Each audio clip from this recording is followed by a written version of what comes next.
ഋതുരാജ ഗേക്വാദിന് കൈമുട്ടിലെ hairline fracture മൂലം കളിക്കാൻ സാധിക്കാത്ത സാഹചര്യത്തിൽ ധോണി 2025 IPL-ൽ ചെന്നൈ സൂപ്പർ കിങ്സിന്റെ അമരത്തേക്ക് തിരിച്ചെത്തുകയാണ്.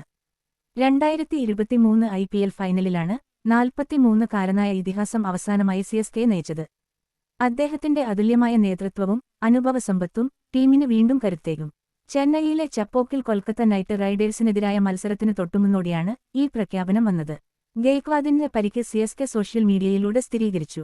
അതേസമയം മത്സരത്തിന് മുന്നോടിയായുള്ള പത്രസമ്മേളനത്തിൽ മുഖ്യ പരിശീലകൻ സ്റ്റീഫൻ ഫ്ലെമിംഗ് ധോണിയുടെ ക്യാപ്റ്റൻ സ്ഥാനത്തേക്കുള്ള തിരിച്ചുവരവ് വെളിപ്പെടുത്തി. IPL ക്യാപ്റ്റൻ എന്ന നിലയിൽ ധോണിയുടെ റെക്കോർഡുകൾ പകരം വെക്കാനില്ലാത്തതാണ്. അദ്ദേഹത്തിന്റെ ക്യാപ്റ്റനായുള്ള റെക്കോർഡ് നോക്കാം.